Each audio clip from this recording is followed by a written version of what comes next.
Selamat pagi Ibu Yuli. Bagaimana kabarnya hari ini? Selamat pagi. Alhamdulillah sehat, Pak. Baik. Eh,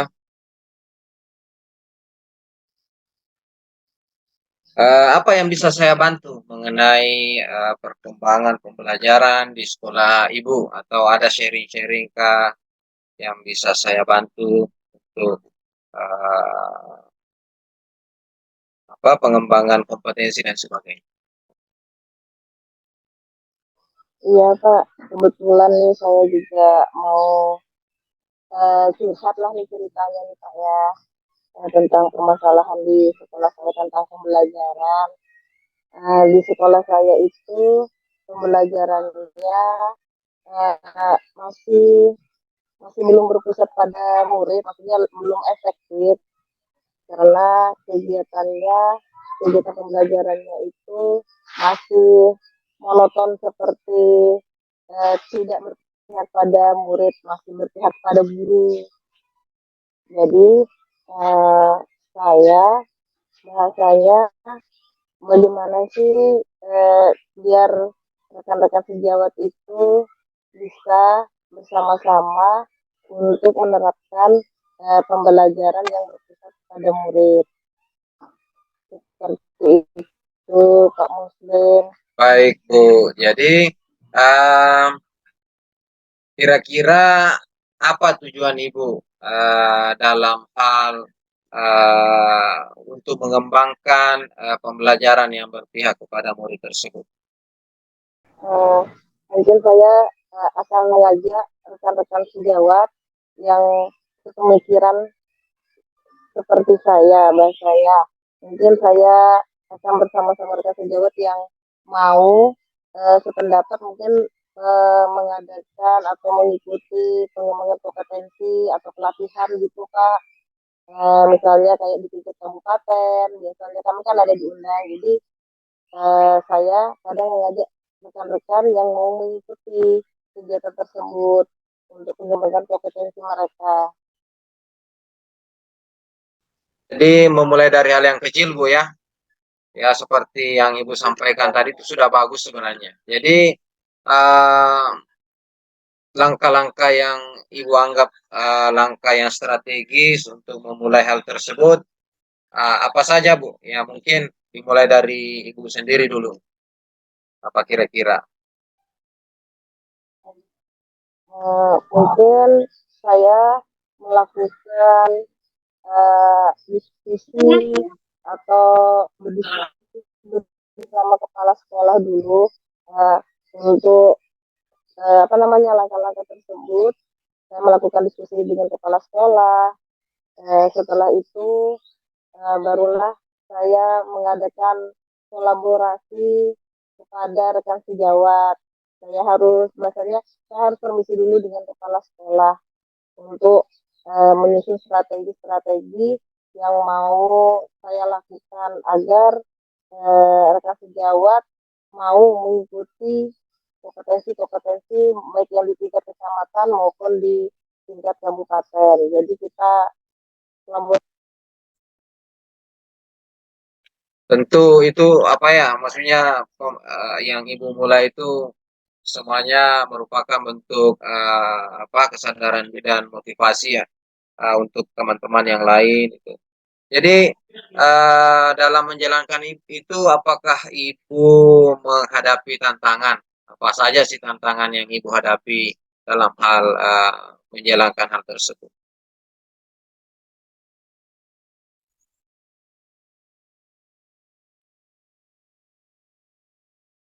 Halo Pak.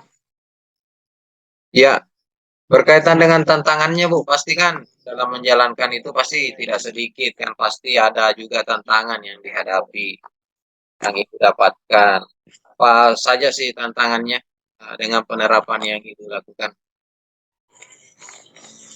Tantangan yang saya dapatkan selama ini yaitu adalah beberapa guru yang tidak sependapat dengan eh, pemikiran saya bahwasanya kadang kita ingin melakukan pengembangan kompetensi atau pelatihan kadang-kadang ada beberapa guru yang tidak bisa ikut serta dengan alasan keluarga, anak, contohnya seperti itu, Pak. Jadi bahasanya alasan mereka kendala anaknya masih kecil, jadi tidak bisa untuk ikut dalam kegiatan kompetensi baik yang di kecamatan maupun yang di tingkat kabupaten. Hanya beberapa guru saja yang ikut serta. Baik. Di tempat saya tadi menangkap bahwa ada tantangan ya, menjabarkan beberapa tantangan yang Ibu hadapi dalam hal apa melaksanakan hal tersebut, itu kepemimpinan murid ya Bu ya, di sekolah. Ya, Kemudian eh, menjadi apa pemimpin pembelajaran juga, guru juga harus menjadi pemimpin pembelajaran. Jadi apa sih yang Ibu butuhkan, sumber daya apa atau ada hal yang Ibu butuhkan untuk mendukung se apa langkah Ibu dan apa sih strategi yang Ibu akan lakukan ke depannya? mungkin strategi yang saya lakukan mungkin monitoring Kak Pak atau pendampingan individu yang dilakukan di sekolah saya. Baik, jadi eh, tentang strategi tersebut ya, bagaimana membimbing siswa supaya termotivasi tadi ya, dan menjadi pemimpin pembelajaran. Jadi uh, apa sih penyebabnya itu sehingga cenderung siswa atau tidak mau aktif di dalam pembelajaran dengan kaitannya tidak mau menjadi pemimpin pembelajaran yang aktif. Di sisi lain, apa sih yang menjadi penyebab guru uh, susah menjadi pemimpin pembelajaran di kelas? Gitu. Bagaimana itu? Eh, Penyebab. seperti yang saya sudah lihat atau yang saya sudah observasi teman-teman atau saya sendiri kadang jika misalnya kita melaksanakan kegiatan pembelajaran yang bahasanya monoton, tidak menarik dan tidak diminati oleh anak-anak, maka kegiatan pembelajaran itu akan membosankan bagi anak. Tapi jika gurunya kreatif, dalam arti menyiapkan kegiatan pembelajaran yang menarik, maka anak akan lebih aktif, Pak. Seperti itu kalau yang di PAUD di tempat saya di TK. Karena anak-anak itu lebih suka bermain sambil belajar.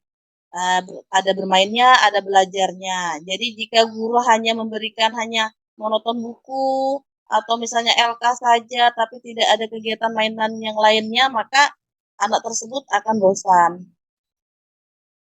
Jadi cenderung siswa bosan Bu ya, cenderung siswa bosan apabila pembelajarannya tidak monoton atau konvensional seperti itu saja ya. Iya, Demikian kita perlu mencari penjelasan sih, uh, menggunakan metode apa sih sebenarnya, metode yang lebih konkret lah untuk supaya membangkitkan minat mereka untuk belajar supaya tidak bosan. Apa sih yang bisa kita terapkan menurutnya Ibu itu? kalau saya sih biasanya melakukan ide-ide yang baru. Misalnya, contohnya terkadang di tempat saya di sekolah saya itu cenderung kurangnya IT bahasanya. Jadi saya dan rekan saya yang menguasai IT, jadi saya mengajak anak untuk melihat atau menonton video animasi maupun video yang bergambar. Nah, jadi di situ anak lebih tertarik daripada anak tuh hanya menulis. Bahasanya kita tuh nggak harusnya nulis terus, bahasanya harusnya buku terus, harus ada kegiatan-kegiatan yang IT terus, kegiatan belajar yang bervariasi, baik menggunakan bahan bekas maupun bahan-bahan alam yang kami gunakan di sekitar sekolah kami. Baik Ibu, jadi sebenarnya Ibu sudah menerapkan strategi tersebut. Ya, mungkin nanti akan lebih dikembangkan lagi, lebih variatif lagi, dan mungkin lebih mengajak kepada semua guru untuk melakukan hal yang sama juga. Ya. Jadi selain itu mungkin menurut saya ya, bagi pengalaman aja, ini berbagi sharing terhadap apa-apa yang praktik baik yang telah mungkin saya lakukan dan mungkin bisa diterapkan juga. Kalau semuanya Ya, sudah dilaksanakan, strateginya, kemudian pemberian pembelajaran yang bervariasi, supaya tidak membosankan siswa, kemudian pembelajaran yang menarik, dengan menggunakan alat peraga, alat bantu pembelajaran. Nah, mungkin ini juga perlu memberikan penguatan positif, Bu Yulia, penguasaan positif kepada siswa yang tidak, yang pasif maksudnya ini, yang pasif. Karena ada kan yang tidak aktif itu ya mungkin harus diberikan penguatan positif. Ya mungkin dengan hal yang kecil memberikan pujian ya, atau penghargaan kepada siswa yang diam, dan cenderung cuma mendengarkan pembelajaran tanpa ada komentar. Ya, mungkin seperti itu Bu Yulia. iya Pak. Terima kasih Pak atas masukannya. Baik, jadi Ibu, melalui sesi kita, Ibu curhat-curhat Ibu ini, kita sudah bisa memiliki gambaran bahwa apa sih yang menjadi permasalahannya Bu Yudi, kemudian bagaimana sih strategi yang akan kita lakukan, kemudian tujuannya apa sih, gitu ya. Jadi dan apa sih metode yang akan kita terapkan dalam uh, penyelesaian masalah tersebut. Baik, saya rasa kita sudah selesai pada hari ini, Bu ya. Nanti kita bisa curhat lagi mengenai tema-tema yang Iya, berbeda, permasalahan yang berbeda, dan tentunya permasalahan pendidikan ini sangat kompleks, Bu Yuni.